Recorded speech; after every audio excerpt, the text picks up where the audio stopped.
Buenos días, por favor, todos de pie.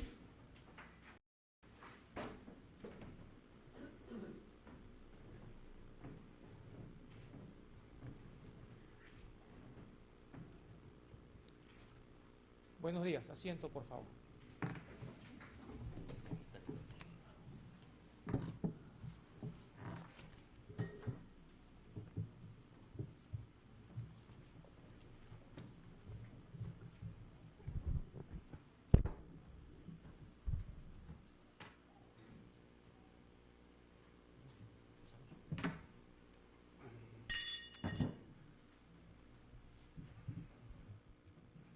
Continúa la audiencia pública en la causa Asuntos Varios 33-2003, seguida contra Alberto Fujimori por delito de peculado, cohecho activo e interceptación o escucha telefónica en agravio del Estado, Javier Pérez de Cuellar y otros ciudadanos.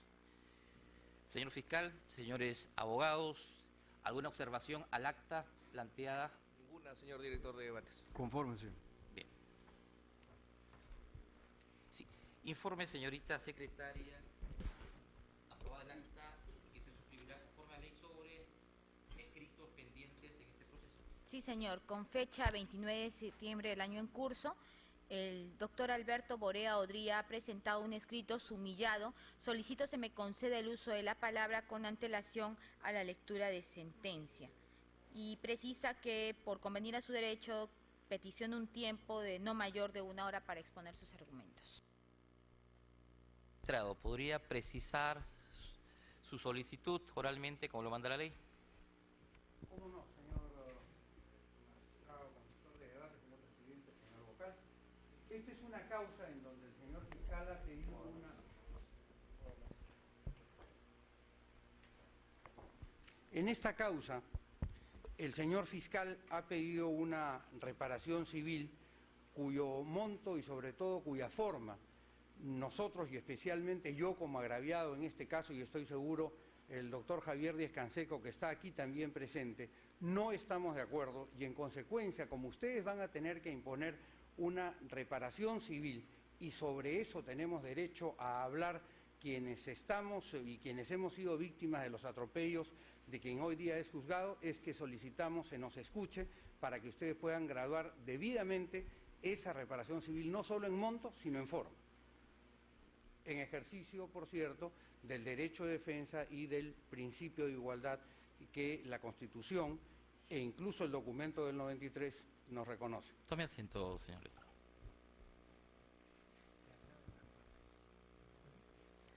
Se consulta al señor fiscal con relación a lo peticionado por el abogado y parte civil en este proceso. Señor presidente, me parece que sobre el tema de la reparación civil había también intervenido, en este caso el procurador, y había discrepado con el monto solicitado por la Fiscalía. En ese sentido, no sé si la sala ya tomó en cuenta lo expuesto por la parte civil en este caso, pero lo que habría que considerar, señor, es que conceder el uso de la palabra significaría retrotraer el proceso a una etapa ya superada. Esto es, el proceso penal se desarrolla, como sabemos todos, en base a etapas que se van clausurando una detrás de la otra. De manera tal que en este momento lo único que tenemos que hacer es, en aplicación del principio de preclusión, yo creo que ya dictar la sentencia. Eso es lo que correspondería. ¿Alguno de los señores abogados de la parte civil? El señor abogado defensor. Señor director de debate, señores vocales supremos, el juicio oral tiene sus reglas, todas ellas basadas en un principio de legalidad procesal. La parte civil, de acuerdo a la ley, tiene una oportunidad en la cual puede plantear su fórmula reparatoria, y es en la fase preparatoria del juicio oral. En segundo lugar, en esa oportunidad, el señor abogado de la parte civil, que ha formulado la petición de intervención, no presentó la fórmula reparatoria que considera es la que conviene a su derecho. Entonces habría precluido esa oportunidad. El segundo argumento que debo señalar, coincidiendo con el señor fiscal supremo, es que este es un proceso conformado. No estamos en el proceso ordinario penal, estamos en un proceso conformado.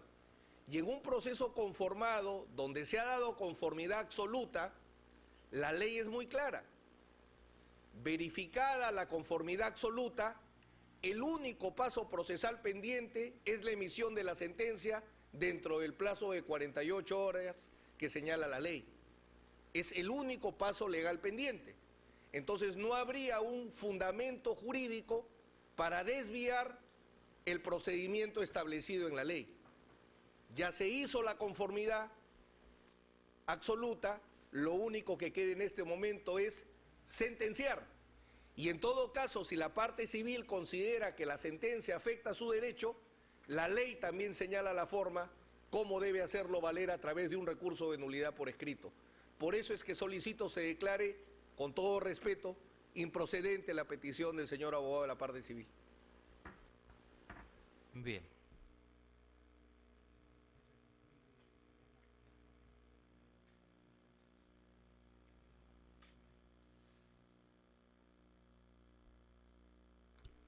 Bueno, la sala, teniendo en cuenta sobre todo lo expresamente señalado por el Código de Procedimientos Penales en cuanto a pretensiones alternativas que deben ser presentadas hasta 3 días antes del inicio del juicio oral, con la particularidad en este caso de haberse llegado a una conformidad absoluta que, conforme al artículo 5º, inciso 2 de la Ley 28.122, determina la clausura del debate oral y dar paso a la lectura de sentencia. Es lo que manda expresamente la ley en ambos dispositivos que se ha mencionado. Por consiguiente, la sala declara estar a lo resuelto en la sesión anterior y dispone se dé lectura a la sentencia. Proceda, señorita secretaria.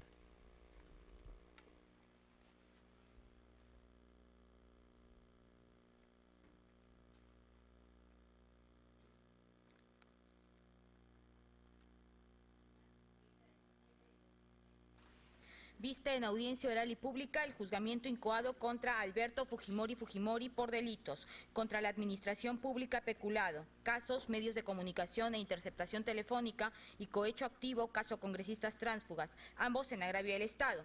Y B, contra la libertad, violación del secreto de las comunicaciones, intervención telefónica, caso interceptación telefónica en agravio de Javier Pérez de Cuellar, Jorge Yamil Mufarech Nemi, Javier Ortiz de Ceballos Sordain, Alberto Bedoya Sáez, Ricardo Clemente Vázquez Suyo, Ricardo Vega Llona, Miroslav Lauer Holubeck, Ricardo Morales Basadre, Francisco Pérez de Cuellar Roberts, Ruth María Lozada Dejo, Ricardo Federico Fernandini Barreda, Miguel José María León Barandiarán Hart, Juan del Carmen Garaday Villanueva, Jaime Cuneo Velarde, Patricia Milagros Leguía García, Gustavo Adolfo Mome Seminario, Cecilia del Pilar Valenzuela Valencia, César Gildebrand Pérez Treviño, Paul Figueroa Lequien, Elsa Felicita Casa Sotomayor, Javier Díez Cansecos Cisnero, Luz Aurea Sáenz Arana, Fernando Miguel Rospigliosi Capurro, Javier Maximiliano Alfredo Hipólito Vallerriestra González Olaechea, Enrique Alberto Sileri Gibson, Alfredo Páez Salcedo, Alberto Alfonso Borea Odría y Lourdes Selmira Rosario Flores Nan.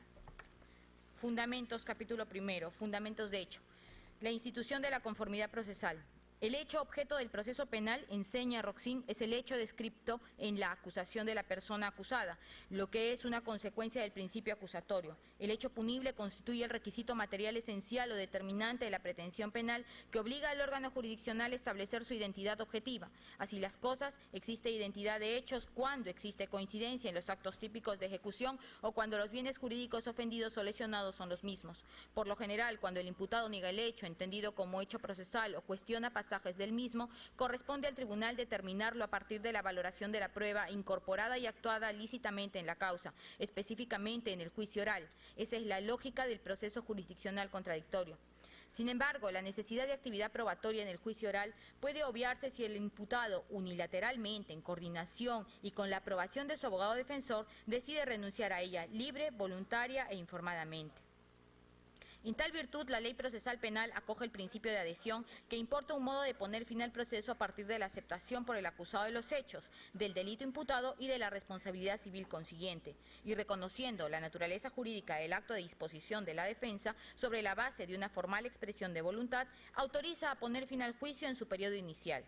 Si así ocurre, como es el caso de Autos, no corresponde ejecutar actividad probatoria ni realizar valoración de prueba alguna en orden a la realidad de los hechos acusados y, por ende, debe tenerse tales hechos como realmente existentes y aceptados. No cabe, en suma, como consecuencia de la disposición legal, otra opción al tribunal que tener como hechos ciertos los que ha precisado la acusación fiscal, el reconocimiento de los hechos expresados formalmente por el imputado y su relevancia jurídico-penal y jurídico-civil son, pues, determinantes. Se produce, consiguientemente, tanto una vinculación absoluta de los hechos aceptados, vinculatio facti, como sujeto al pertinente juicio de imputación penal, correspondencia con las categorías del delito en todos sus niveles. Una vinculación criminal, vinculatio criminis, que en este último extremo solo puede entenderse de carácter relativa.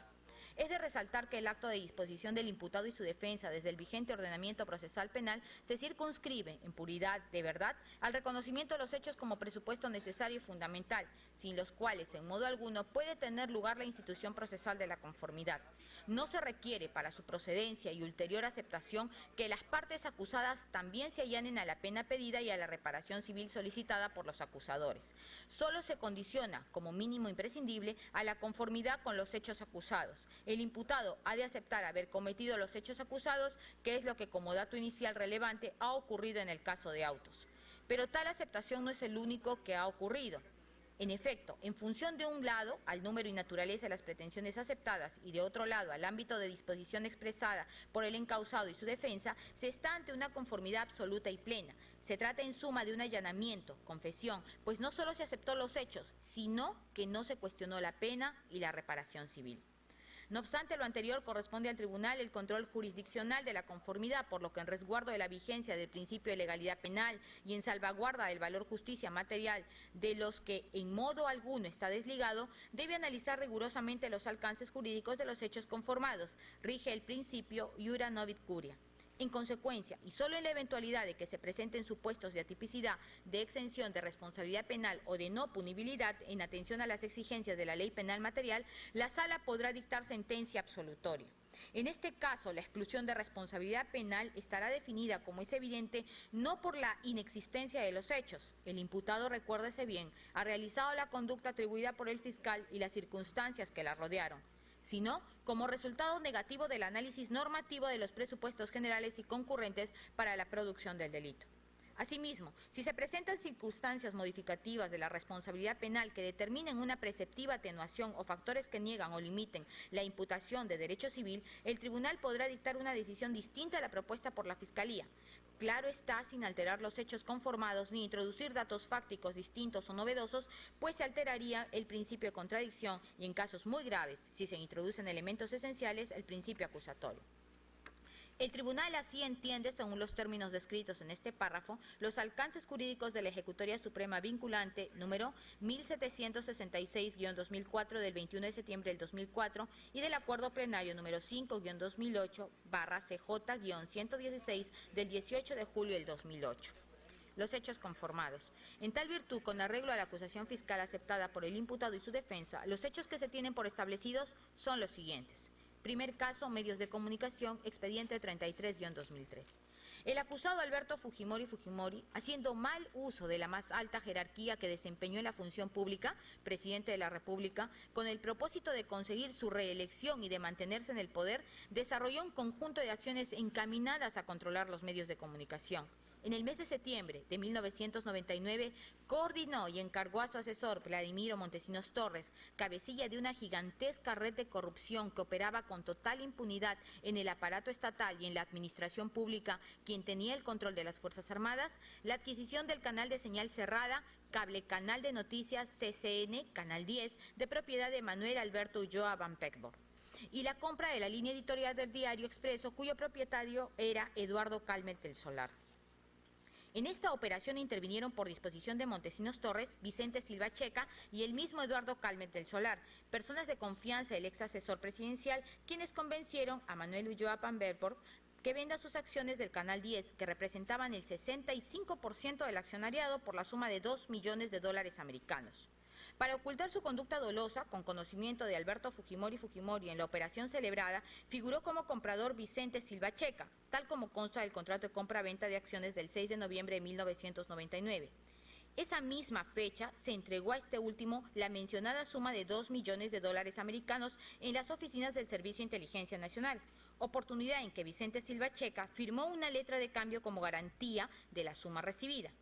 Acto seguido, el dinero en mención fue transferido a Eduardo Calmet del Solar, quien finalmente se encargó de culminar la transacción para la adquisición de Canal 10. Por otro lado, la compra de la línea editorial del Diario Expreso se concretó con la entrega de dinero en efectivo a su propietario, Eduardo Calmet del Solar, para que este medio de comunicación oriente su opinión y línea informativa para promover la imagen del encausado Alberto Fujimori y de su régimen, y de este modo contribuya a su ilegal reelección. Estas operaciones delictivas se realizaron con el dinero otorgado por los comandantes generales de las Fuerzas Armadas, quienes ilegalmente desviaron fondos de las instituciones que comandaban. El dinero en cuestión, entregado en el curso del año 1999, provenía del presupuesto público otorgado a las Fuerzas Armadas, todo lo cual era de pleno conocimiento del acusado Alberto Fujimori. Segundo caso, interceptación telefónica, expediente 14-2003. El expresidente de la República, Alberto Fujimori, con el fin de tener el control de la actividad política del país, conjuntamente con su asesor Montesinos Torres y con la activa participación de los comandantes generales de los institutos castrenses, de los ministros de Defensa e Interior y del jefe del Servicio de Inteligencia Nacional, idearon y aplicaron el denominado Plan Emilio. Este plan de operaciones comprendía acciones de interceptación telefónica contra diversos ciudadanos adversos a su régimen político, entre ellos periodistas, políticos, etc. Actividad delictiva que se inició en los albores del régimen del acusado, se incrementó luego del golpe de Estado de abril de 1992 y culminó tras la aparición del video Curi Montesinos a fines del año 2000. Para materializar dicho plan utilizaron fondos del Tesoro Público con los que adquirieron modernos y sofisticados equipos de interceptación telefónica. Los mencionados equipos fueron instalados en los distintos inmuebles que alquilaron en la ciudad de Lima, denominados bases o centros de escucha, y los utilizaron para vulnerar el secreto de las comunicaciones de las personas.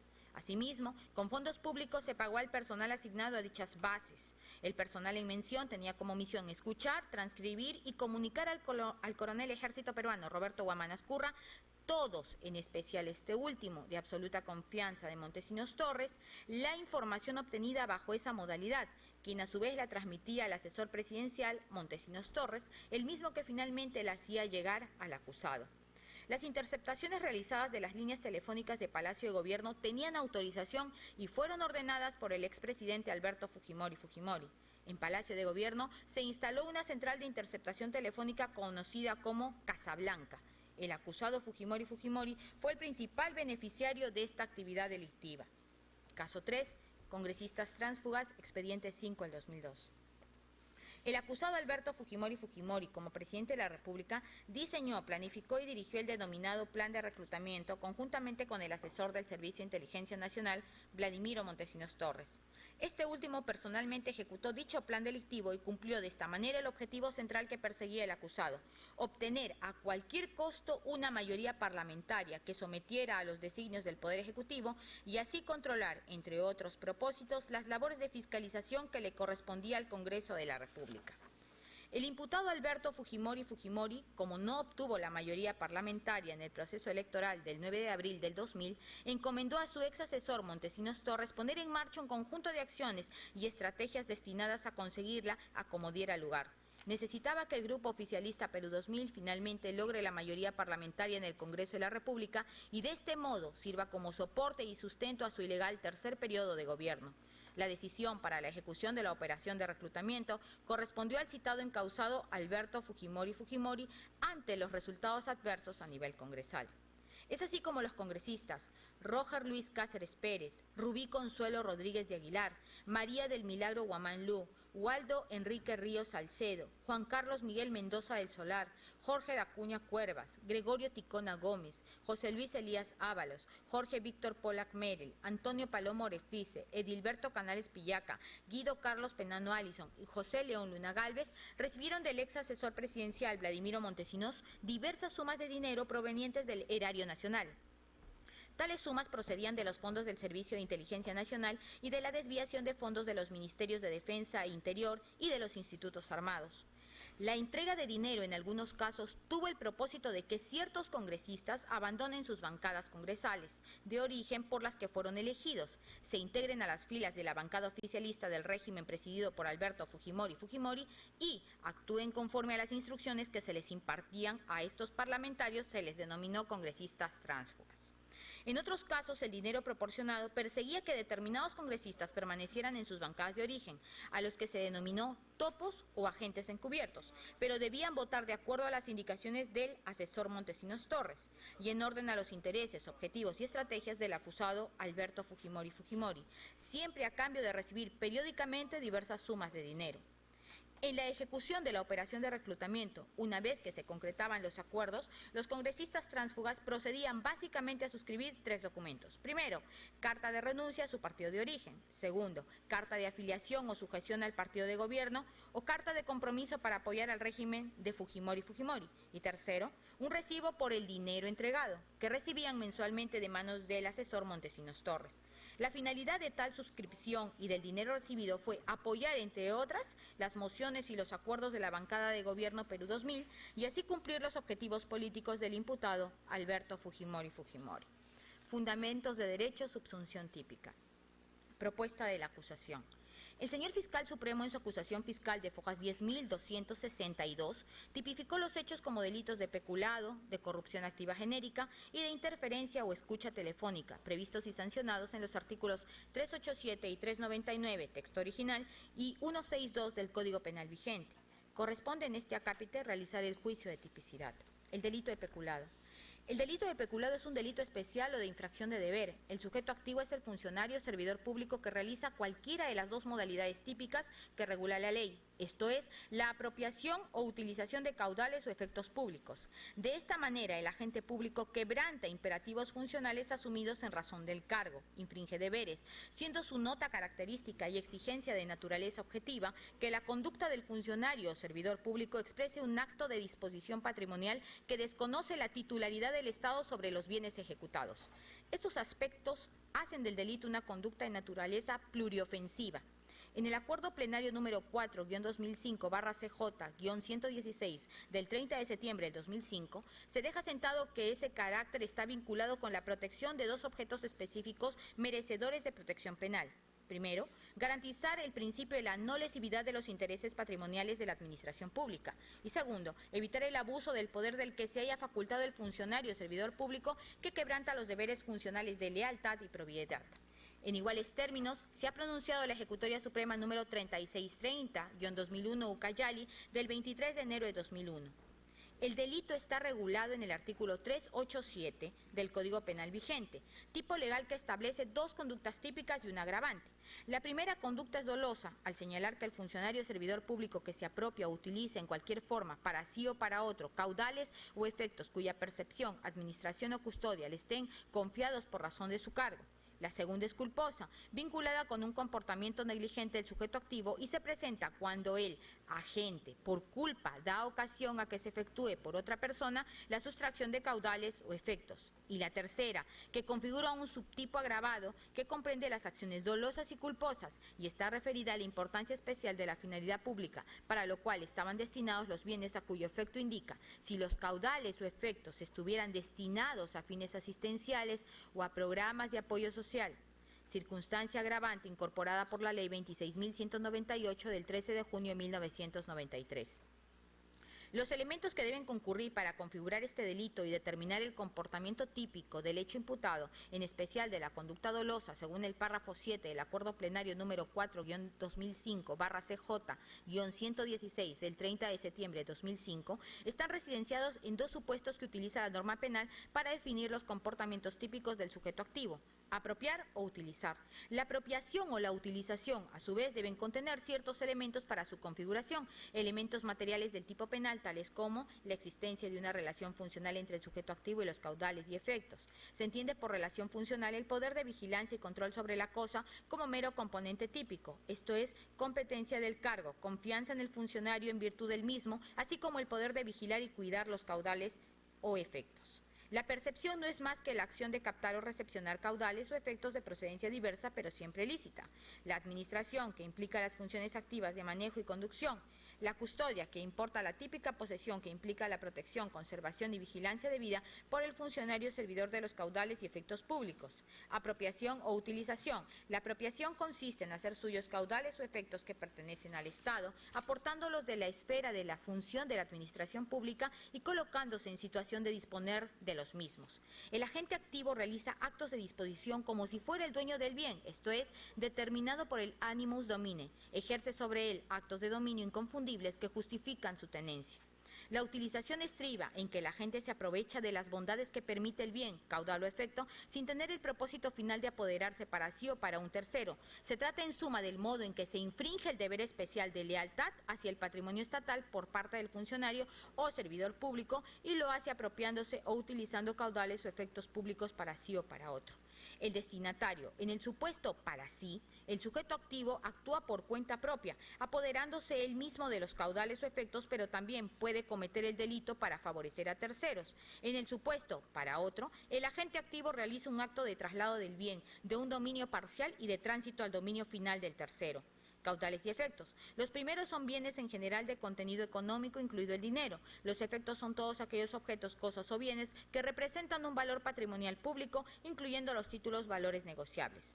La consumación se produce al ser un delito de realización instantánea, atento a la precisión de Dona, con la separación del bien de manera definitiva, en el sentido de que en ese momento la administración ya no tiene el bien. Asimismo, como apunta Salinas Siccha, cuando el bien está destinado a un tercero, como es el caso de autos, el delito de peculado se consume en el momento que la gente se apropia, no siendo necesario que el tercero reciba el bien público. Si en el caso concreto el tercero llega a recibir el bien público, ya estaremos en la fase de agotamiento del delito. Es evidente, conforme este Tribunal Supremo anotó en la Ejecutoria Suprema número 3858-2001/La Libertad del 13 de marzo del 2003, que el tipo legal de peculado sanciona la lesión sufrida por la administración pública al ser despojada de la disponibilidad de sus bienes, despojo que es producido por quienes ostentan el poder administrador de los mismos, lo que al incumplir el mandato legal que establece el destino que debe darse a tales bienes, permiten que el Estado pierda su disponibilidad sobre ellos y no puedan cumplir su finalidad propia ilegal. El acuerdo plenario citado ha dejado en claro que para la existencia del delito de peculado no es necesario que, sobre los bienes que se le haya confiado por razón de su cargo, en cualquiera de las formas y que constituyan el objeto material del hecho ilícito, el agente ejerza una tenencia material directa. Es suficiente que el sujeto activo tenga la llamada disponibilidad jurídica, es decir, aquella posibilidad de libre disposición que en virtud de la ley tiene el funcionario o servidor público.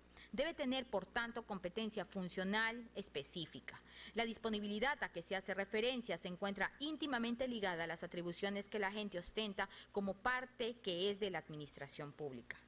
De los hechos conformados, materia de la acusación fiscal escrita, se tiene que efectivamente el imputado Fujimori dispuso de manera dolosa de cuantiosas sumas de dinero pertenecientes al Tesoro Público, los mismos que provenían de la desviación de fondos procedentes de los institutos castrenses, así como de los ministerios de Defensa y del Interior. Estos dineros eran direccionados al Servicio de Inteligencia Nacional, específicamente a las denominadas Reserva 1 y Reserva 2. Para ello, el mencionado encausado Fujimori contó con la participación, entre otros, de los comandantes generales de las Fuerzas Armadas. En el caso del Ejército, por el general del Ejército José Villanueva Ruesta, por la Fuerza Aérea, el general del Aire Elesván Bello Vázquez y por la Marina el almirante Antonio Ibárcena Amico.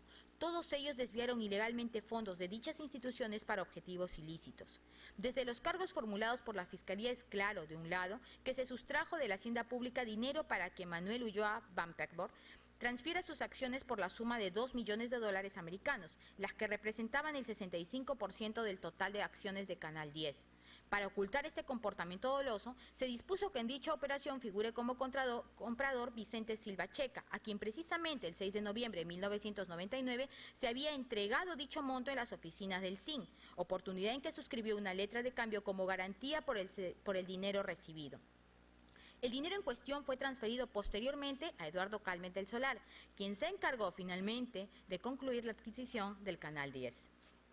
Además, También se entregó en 4 armadas la cantidad de $1.750.000 americanos al propietario del Diario Expreso, Eduardo Calmet del Solar, a fin de direccionar la opinión y línea informativa de este medio de comunicación social, caso medios de comunicación.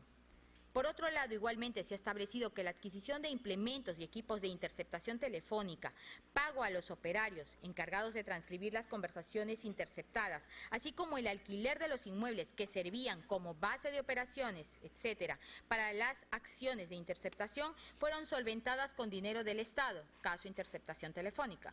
Como fluye de la acusación y de la respectiva conformidad del imputado Fujimori, fue este último quien tomó la decisión de apropiarse de fondos públicos para la comisión de tales hechos y que además determinó su modo de ejecución coordinando estas actividades con el ex asesor Vladimiro Montesinos Torres. Se trata, en suma, de la evidente comisión consumada de un delito de peculado. El acusado Alberto Fujimori dispuso la realización de estas actividades, por un lado, con el propósito de conseguir su reelección y mantenerse en el poder, a cuyo efecto desarrolló un conjunto de acciones encaminadas a controlar los medios de comunicación, y por el otro, para controlar la actividad política del país conjuntamente, a cuyo efecto contó con su asesor Montesinos Torres y la activa participación de los comandantes generales de los institutos castrenses, los ministros de Defensa e Interior y el jefe del Servicio de Inteligencia Nacional. En tal virtud, se acepta como tal la tipificación propuesta por la Fiscalía y la condición de autor de Alberto Fujimori.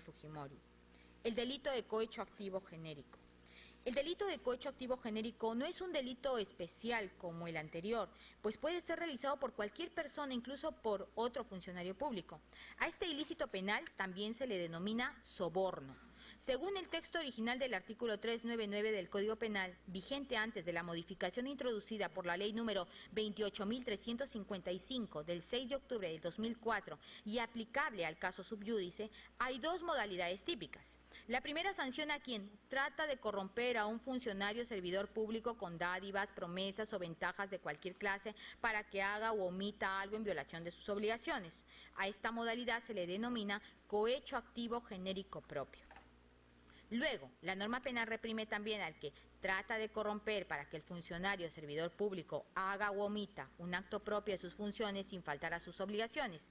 Esta segunda opción típica corresponde al cohecho activo genérico impropio. Ahora bien, la doctrina nacional relaciona este hecho punible con una ilícita pretensión de privatizar o someter a la función pública a los intereses y voluntad de un tercero. El autor de este delito procura, pues, comprar el ejercicio de un acto que corresponde o contradice al ámbito de las competencias, atribuciones y obligaciones de un funcionario público. De allí que también se sostenga que el cohecho activo afecta a la legalidad e imparcialidad de la actuación administrativa. La conducta típica, en ambas formas de corrupción genérica, es identificada en la ley como el tratar de corromper a un funcionario público mediante la entrega o promesa de dádivas o beneficios u otras formas de ventajas indebidas. Esto implica que la imputación penal se centra sobre un tercero, quien despliega su acción corruptora hacia un funcionario público determinado.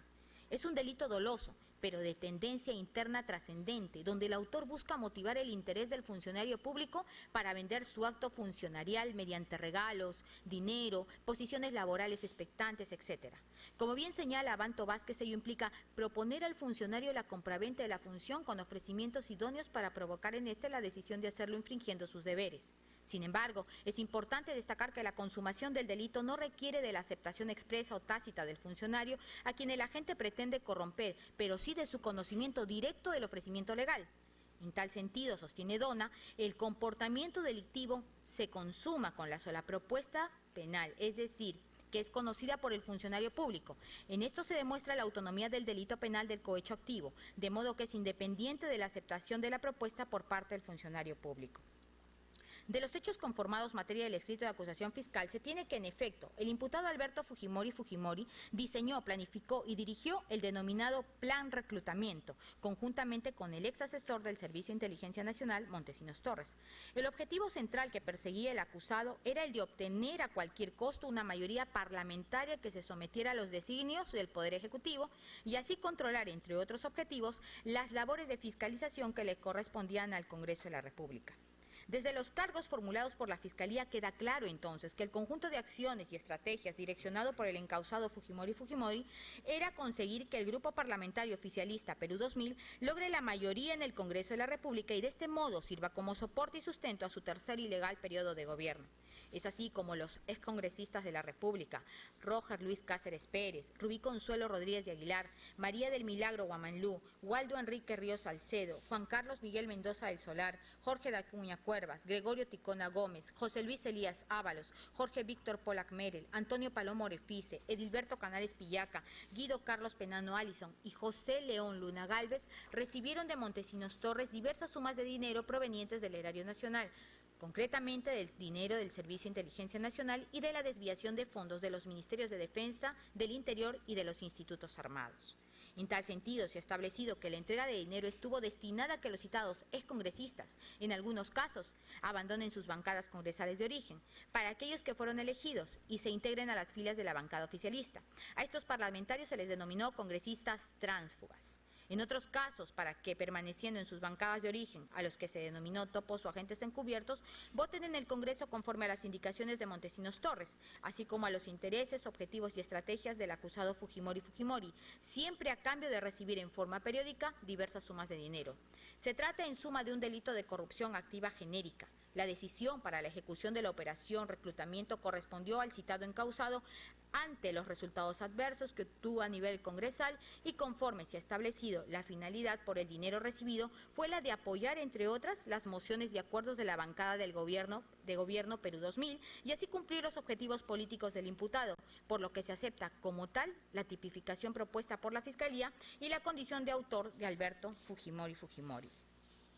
El delito de interferencia o escucha telefónica. Este delito se encuentra tipificado en el artículo 162 del Código Penal. En dicha disposición se sanciona penalmente a quien, fuera de los casos que la ley y las autoridades competentes autorizan, interfiere una comunicación telefónica que no le está destinada, así como a quien en iguales circunstancias escucha la conversación telefónica en la que intervienen terceros. Se trata pues de conductas ilícitas que afectan el secreto de las comunicaciones privadas y el derecho a la intimidad de las personas, pues el agente actúa sin consentimiento de aquellas.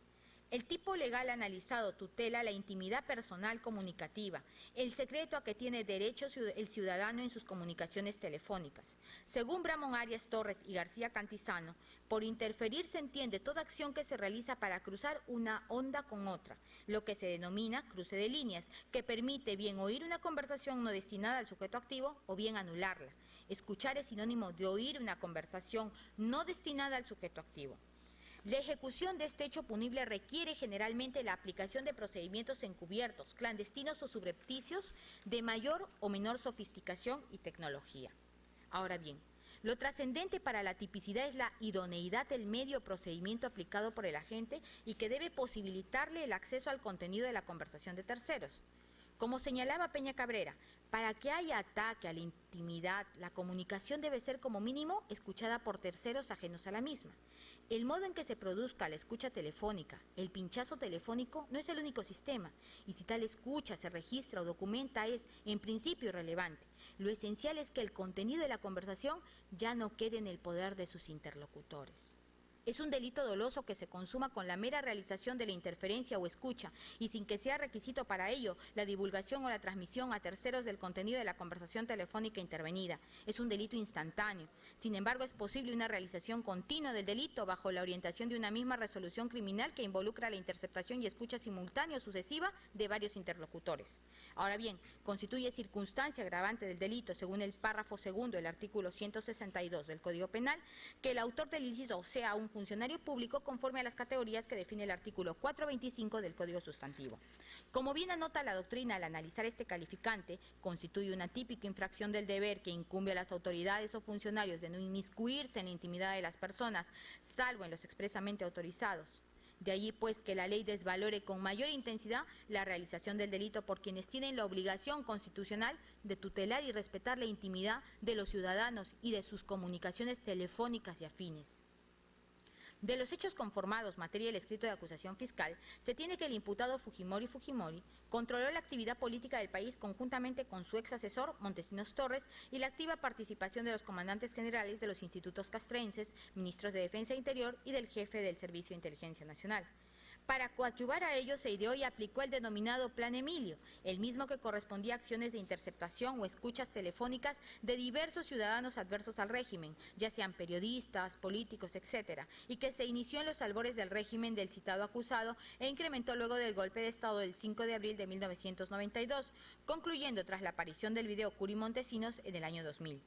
Desde los cargos formulados por la Fiscalía resulta evidente que con el accionar del acusado Fujimori se vulneró el secreto de las comunicaciones de diversas personas, entre las que se puede mencionar a los agraviados Javier Pérez de Cuellar, Jorge Yamil Mufarech Nemi, Javier Ortiz de Ceballos Ordaic, Alberto Bedoya Sáenz, Ricardo Clemente Vázquez Suyo, Ricardo Vega Llona, Miroslav Lauer Holbeck, Ricardo Morales Basadre, Francisco Pérez de Cuellar Roberts, Ruth María Lozada Dejo, Ricardo Federico Fernandini Barreda, Miguel José María León Barandiarán Hart, Juan del Carmen Garaday Villanueva, Jaime Cuneo Velarde, Patricia Milagros Leguía García, Gustavo Adolfo Meme Seminario, Cecilia del Pilar Valenzuela Valencia, César Gildebrand Pérez Treviño, Paul Figueroa Lequien, Elsa Felicita Casa Sotomayor, Javier Diez Canseco Cisneros, Luz Aurea Sáenz Arana, Fernando Miguel Rospigliosi Capurro, Javier Maximiliano, Alfredo Hipólito Vallerriestra González Olaechea, Enrique Alberto Sileri Gibson,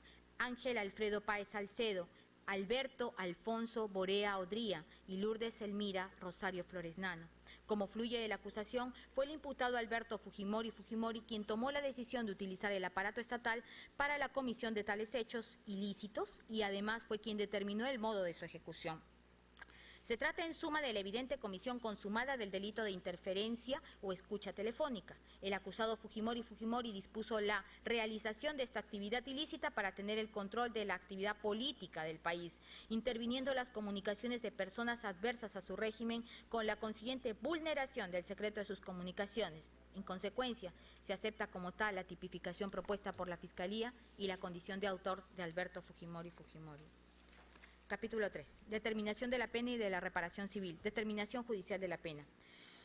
Como ya lo ha ratificado esta Sala Penal Especial de la Corte Suprema de Justicia de la República en sus sentencias de fecha 7 de abril último, recaída en la causa número AB 19-2001, de fecha 20 de julio del año en curso, correspondiente al proceso número AB 23-2001, la función esencial que cumple el procedimiento de determinación judicial de la pena en un fallo de condena es identificar y decidir la calidad e intensidad de las consecuencias jurídicas que corresponden aplicar al autor o partícipe culpable de un delito. Se trata, por tanto, de un procedimiento técnico y valorativo de individualización de sanciones penales que debe hacerse en coherencia con los principios de legalidad, lesividad, culpabilidad y proporcionalidad, artículos 2, 4, 5, 7 y 8 del título preliminar del Código Penal, y bajo la estricta observancia del deber constitucional de fundamentación de las resoluciones judiciales. La determinación judicial de la pena se estructura y desarrolla en dos etapas secuenciales. En la primera etapa se deben definir los límites de la pena o penas aplicables, lo cual se cumple con la identificación de la pena básica o espacio punitivo que comprende un mínimo o límite inicial y un máximo o límite final. En la segunda etapa, el órgano jurisdiccional, atendiendo a la presencia de circunstancias atenuantes y agravantes reguladas legalmente y que están presentes en el caso, individualiza la pena concreta aplicable al autor o partícipe culpable del delito, pero sin exceder los límites prefijados por la pena básica. En el presente caso, según se ha determinado, el acusado es autor culpable de 3 delitos independientes y de naturaleza distinta: peculado doloso, cohecho activo genérico e interferencia o escucha telefónica. Por ende, se configura un concurso real heterogéneo de delitos.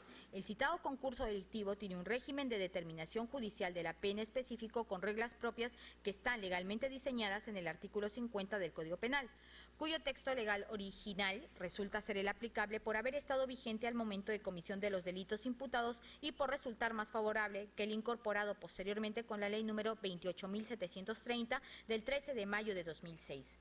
Conforme a dicha disposición, el procedimiento a seguir comprende 2 fases. Primero, como pena básica se elige la pena más grave de las conminadas para los delitos integrantes del concurso.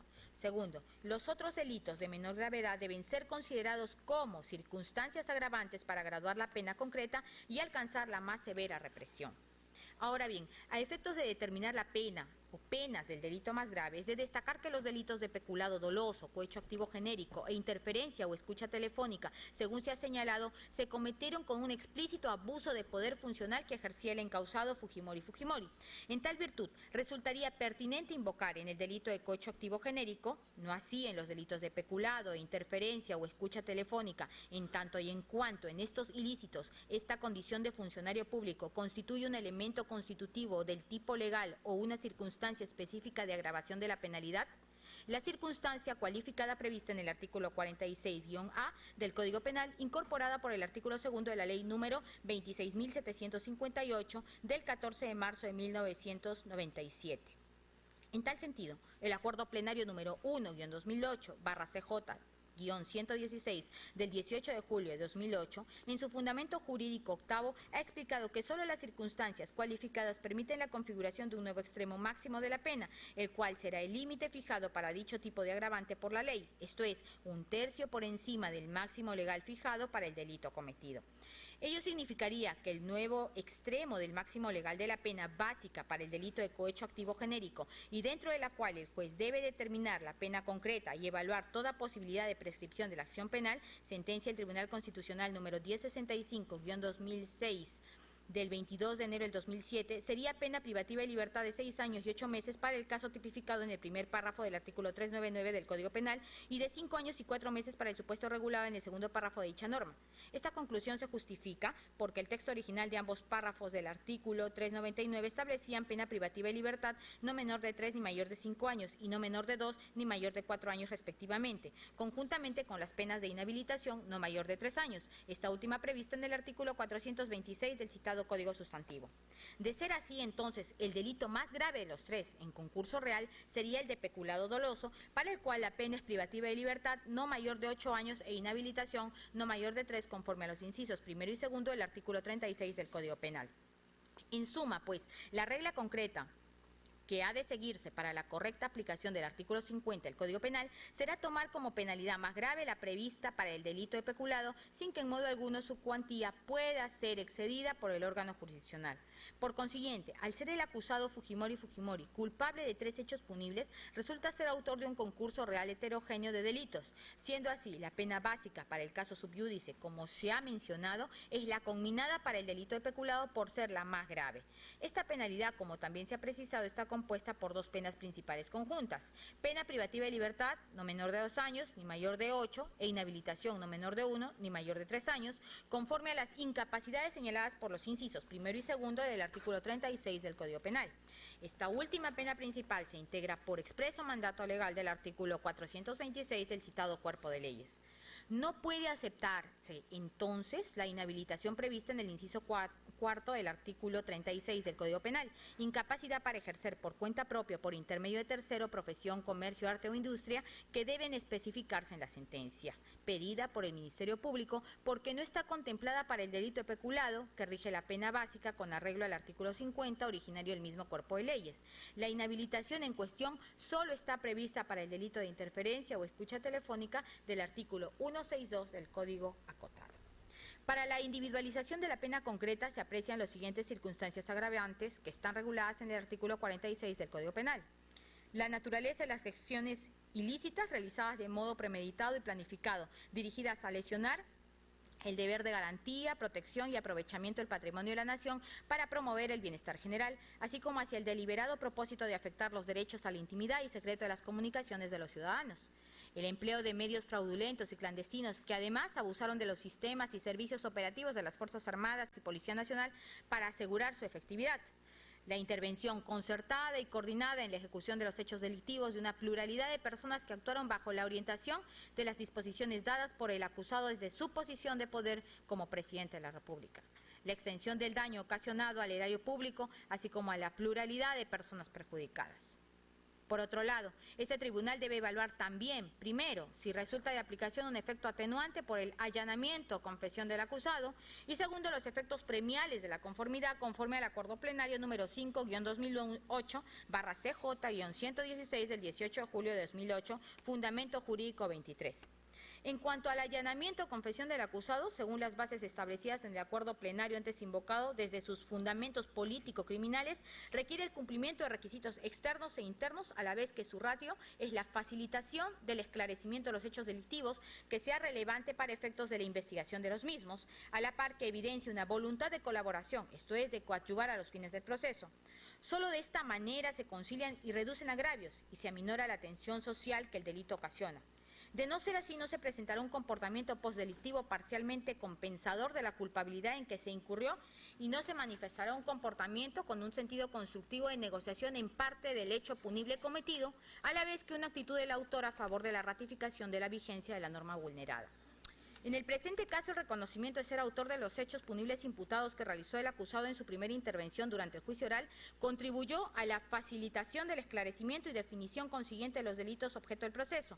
Cabe, por tanto, aplicar prudencialmente un efecto atenuante a dicho allanamiento o confesión. En lo referente al beneficio premial por sometimiento a la conformidad procesal, la consecuencia jurídica es otra, distinta de la apreciada en el caso de allanamiento o confesión. El acuerdo plenario número 5-2008/CJ-116 del 18 de julio del 2008 ha declarado en vía de integración jurídica, analogía, que toda conformidad procesal, si reúne los requisitos legalmente establecidos, tiene como efecto jurídico favorecedor el beneficio de reducción de la pena. La reducción de la pena que conlleva la conformidad procesal siempre será menor de la sexta parte fijada en el vigente artículo 471 del nuevo Código Procesal Penal referido al proceso especial de terminación anticipada, fundamento jurídico 23, primer párrafo del acuerdo plenario número 5-2008/CJ-116 y solo atiende a razones de simplificación y economía procesales. Ahora bien, en atención a lo expuesto es evidente que en el caso materia del proceso se detecta una concurrencia compatible de circunstancias agravantes, concurso real de delitos, modo de ejecución y atenuantes por allanamiento, confesión y conformidad, por lo que el órgano jurisdiccional deberá de compensar en la definición de la pena e imponer al acusado los efectos punitivos de unas y otras. Esto es, la extensión de la pena concreta tiene que reflejar la efectividad y valoración de todas las circunstancias concurrentes. En tal sentido, partiendo de una pena concreta pero parcial de 8 años de pena privativa de libertad y de 3 años de inhabilitación conforme a los incisos 1 y 2 del artículo 36 del Código Penal, la que en justicia corresponde a la pluralidad y modalidad ejecutiva de los delitos cometidos, cabe atenuar su dimensión cuantitativa en base al allanamiento o confesión y a la conformidad manifestadas por el acusado en la audiencia y que la ley reconoce, lo que determina una reducción prudencial de la pena que la Sala Penal Especial estime equivalente a 1/3 de la aludida pena concreta parcial. En consecuencia, pues, la pena concreta a imponer será de 6 años de pena privativa de libertad y de 2 años de inhabilitación conforme a las incapacidades definidas en los incisos primero y segundo del artículo 36 del Código Penal. Conforme al artículo 47 del Código Penal, son abonables para el cómputo de la pena privativa de libertad impuesta el tiempo de detención que haya sufrido el acusado a razón de un día de pena privativa de libertad por cada día de detención. En el caso de autos, no solo debe computarse la detención sufrida por el imputado desde que llegó al país procedente de Chile, 22 de septiembre del 2007, pues como consecuencia de la solicitud nacional en los marcos de procedimiento auxiliar de extradición, se le sometió a privación de libertad cautelar en ese país.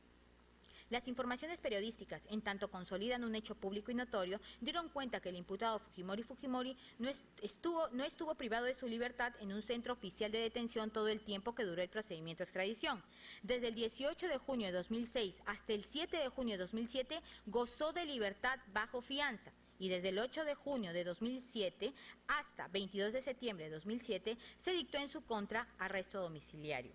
Todo este periodo no es de abono a la pena de privación de libertad ahora impuesta, en especial el de arresto domiciliario, en concordancia con la interpretación sancionada por el Tribunal Constitucional en la sentencia número 0019-2005 del 21 de julio del 2005.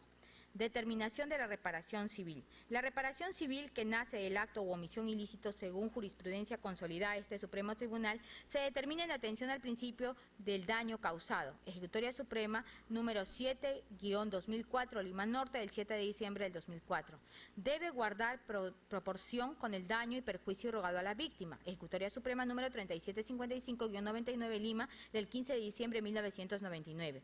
Ahora bien, el objeto civil por su propia naturaleza tiene un carácter privado patrimonial, circunscrito a la restitución, reparación e indemnización y contingente. Está sujeto además al principio dispositivo, una de cuyas manifestaciones estriba en la determinación del proceso a través de la renuncia, el allanamiento o la transacción. La conformidad es precisamente un allanamiento o la pretensión de las partes acusadoras con mayor énfasis en lo civil, en el que se tiene plena disponibilidad sobre el derecho subjetivo que se discute en la causa. Lo que se produce en sede penal con el ejercicio de la acción civil es simplemente una acumulación heterogénea de procesos penal y civil en un procedimiento único, cada uno informado por sus propios principios con fundamento en la economía procesal y el no dividir la contingencia de la causa, en el que se dictará una única sentencia, la cual contendrá dos pronunciamientos, uno penal y otro civil. La naturaleza privada de la reparación civil permite a su vez que las partes puedan disponer sobre su objeto, que es lo que ha sucedido en el presente caso, por lo que ha de estarse a sus propios términos. La acción civil reconoce el poder de las partes de disponer de sus derechos privados y tiene un ámbito casi absoluto, solo limitado por el orden público y el perjuicio posible a terceros. El imputado en este caso, en virtud del allanamiento como modalidad de la conformidad postulada y en tanto supone la sumisión del demandado a la pretensión del actor, en este caso la Fiscalía Suprema y de la Procuraduría Pública DOC, ha puesto fin al extremo en cuestión. En tal virtud debe fijarse la reparación civil en los extremos propuestos por las partes acusadores. En esta causa, como ha quedado expuesto, la Fiscalía Suprema en la acusación de Fojas 10.262 solicitó el pago de 5 millones de nuevos soles por concepto de reparación civil a favor del Estado y 3 millones de nuevos soles en forma proporcional a favor de cada agraviado por el delito de interceptación o escucha telefónica. La Procuraduría Pública DOC del Estado, empero, con arreglo al artículo 227 del Código de Procedimientos Penales, formuló una pretensión civil propia al estar en desacuerdo, en este extremo, con los términos de la acusación fiscal. Por ende, reclamó una reparación civil a favor del Estado ascendente a 24.060.216 nuevos soles. Esta pretensión, por razones de admisibilidad y procedencia, fue aceptada por resolución de fecha 24 de los corrientes. El imputado y su defensor, al conformarse con este extremo, tal como consta del acta de debate, obligan al tribunal a aceptar sus términos e imponer la reparación civil tal como ha sido conformada, sin modificación posible. Así está estipulado por lo demás en el acuerdo plenario número 5-2008, CJ-116, del 18 de julio de 2008, párrafos 24 al 26 y decisión octava. Por estos fundamentos, administrando justicia en nombre de la nación y con el criterio de conciencia que la ley autoriza, los señores jueces integrantes de la Sala Penal Especial de la Corte Suprema de Justicia de la República fallan, condenando a Alberto Fujimori Fujimori o Kenya Fujimori, cuyas generales de ley aparecen descritas en la parte introductoria de la presente sentencia, como autor en concurso real de la comisión de los delitos contra la administración pública, peculado doloso en agravio del Estado, contra la administración pública, corrupción de funcionarios, cohecho activo genérico en agravio del Estado y contra la libertad, violación del secreto de las comunicaciones, interferencia o escucha telefónica en agravio de las siguientes personas: Javier Pérez de Cuellar, Jorge Yamil Mufarech Nemi, Javier Ortiz de Ceballos Zornaik, Alberto Bedoya Sáenz, Ricardo Clemente Vázquez Suyo, Ricardo Vega Llona, Miroslav Lauer Hollywood, Ricardo Morales Basadre, Francisco Pérez de Cuellar Robert, Ruth María Lozada Dejo, Ricardo Federico Fernandini Barreda, Miguel José María León Barandiarán Hart, Juan del Carmen Garaday Villanueva, Jaime Cuneo Velarde, Patricia Milagros Leguía García, Gustavo Adolfo Mohome Seminario, Cecilia del Pilar Valenzuela Valencia, César Hildebrand Pérez Treviño, Paul Figueroa Lequien, Elsa Felicita Casa Sotomayor, Javier Díaz Canseco Cisneros, Luz Aurea Sáenz Arana, Fernando Miguel Rospigliosi Capurro, Javier Maximiliano Alfredo Hipólito Vallerriestra González Olaechea, Enrique Alberto Sileri Gibson, Ángel Alfredo Páez Salcedo, Alberto Alfonso Borea Odría y Lourdes Elmira Rosario Flores Nano. En tal virtud, le impusieron 6 años de pena privativa de libertad, que computada desde el 7 de noviembre de 2005, en que fue privado de su libertad en Chile, atendiendo a la solicitud de extradición, hasta el 18 de junio de 2006, en que obtuvo libertad bajo fianza, y desde el 22 de septiembre de 2007, en que fue puesto a disposición de este tribunal, vencerá el 10 de febrero de 2013. Asimismo, le aplicaron la pena principal, y en este caso conjunta con la privativa de libertad, de 2 años de inhabilitación, conforme a los incisos primero y segundo del artículo 36 del Código Penal, en concordancia con lo previsto por el artículo 426 del citado Código. Primero, privación del cargo de Presidente de la República. extremo que ya operó, como es notorio, en atención a la decisión del Congreso mediante resolución legislativa número 009-2000-CR, publicada el 22 de noviembre de 2000. Y segundo, incapacidad para obtener mandato, cargo o empleo o comisión de carácter público. Fijaron en 24.060.216 nuevos soles el monto que por concepto de reparación civil deberá pagar el imputado Alberto Fujimori a favor del Estado. Asimismo, establecieron en 3 millones de nuevos soles la cantidad que por similar concepto y en forma proporcional abonará a favor de los agraviados indicados en el párrafo 89. Esto es, deberá pagar la suma de 107.142 nuevos soles con 86 céntimos a favor de cada uno de los 28 agraviados allí consignados. Mandaron que firme que sea la presente sentencia, se inscribe en el registro respectivo, se remitan los testimonios y boletines de condena y hecho se envíe el proceso al órgano jurisdiccional de origen para los fines legales correspondientes. Hágase saber en audiencia pública y tómese razón donde corresponda. Firmaron los señores vocales supremos, presidente San Martín Castro, Prado Saldarriaga, director de debates, y el señor juez supremo Príncipe Trujillo. Bien. Como ya ha establecido esta sala, las partes tendrán el texto íntegro de la sentencia a través de un CD-ROOM y en este momento se dispone que se coloque el texto también íntegro en el portal del Poder Judicial. Vamos a continuar con lo referente a lo estipulado en los artículos 289, 294, 295 del Código de Procedimientos Penales, consultando a las partes sobre su posibilidad impugnatoria del fallo. Recordamos algo que ya está establecido en anteriores sentencias: debe limitarse únicamente a contestar afirmativa o negativamente a la pregunta que se va a formular. Póngase de pie, sentenciado.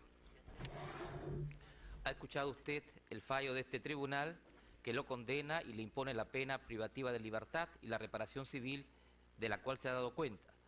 ¿Está usted conforme con ella o interpone recurso de nulidad? Previamente puede acercarse a su abogado defensor. Interpongo recurso de nulidad.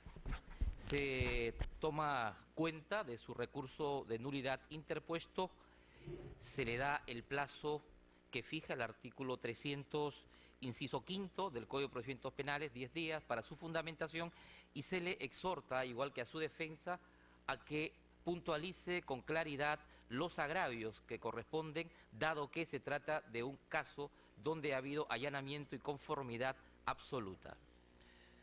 Señor fiscal, se consulta.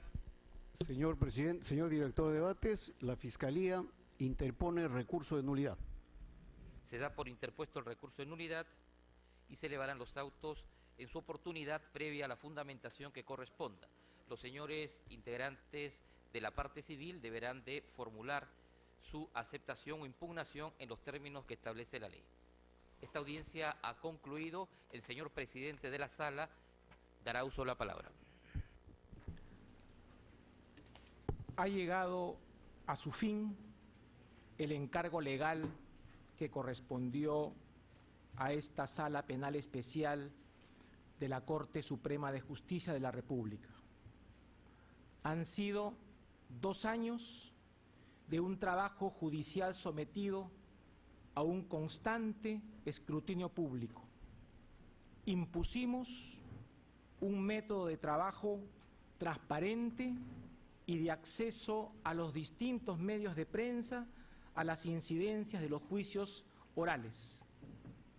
Las reglas de enjuiciamiento, estamos convencidos de ello, han cumplido los estándares del debido proceso propias de un Estado constitucional y de una magistratura profesional, independiente e imparcial. Nuestro enfoque ha sido de flexibilidad y máxima acogida a las postulaciones de las partes, obviamente dentro de los cánones de la ley. Desde luego, no han faltado ni faltarán las apreciaciones de toda índole acerca del resultado de los 3 procesos a nuestro cargo.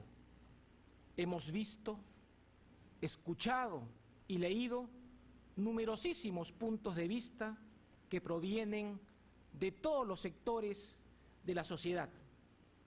Apreciamos en toda su dimensión los comentarios propalados por las ciudadanas y ciudadanos del país, por los observadores nacionales y extranjeros, incluso y en igual nivel las opiniones emitidas por los políticos, juristas e intelectuales. Como jueces que somos, mantendremos la serenidad y la prudencia frente a las críticas, por muy injustas, desproporcionadas y malintencionadas que nos parezcan. Evitaremos, y lo haremos, ingresar a la polémica pública sobre los casos juzgados y rechazaremos, como corresponde, cuando se formulen ataques personales innobles o se busque manchar nuestra honorabilidad con el solo afán de desprestigiar nuestro trabajo jurisdiccional. Dejamos constancia que en el estrado judicial, aquí, las partes han mantenido una conducta procesal adecuada y respetuosa de la autoridad del tribunal. Destacamos que todos los participantes procesales, acusados, testigos y peritos, se han portado a la altura de las circunstancias. Resaltamos asimismo que los medios de comunicación han respetado la autoridad del tribunal y por lo demás que no nos hemos sentido sobreestimados, intimidados o dirigidos por sus editoriales, comentarios o informaciones favorables o desfavorables sobre nuestro desempeño. Por todo ello, agradecemos a las autoridades de nuestro Poder Judicial, del Ministerio del Interior y del Ministerio de Justicia, y a todas las autoridades, a la opinión pública, por el apoyo y confianza recibida y sobre todo por la tolerancia que han demostrado. Nuestra gratitud se extiende, por cierto, por el apoyo recibido a las labores de la Sala. La misión de los integrantes de la Sala Penal Especial de la Corte Suprema de Justicia ha concluido. Hemos cumplido con su deber. Muchas gracias. La audiencia ha terminado.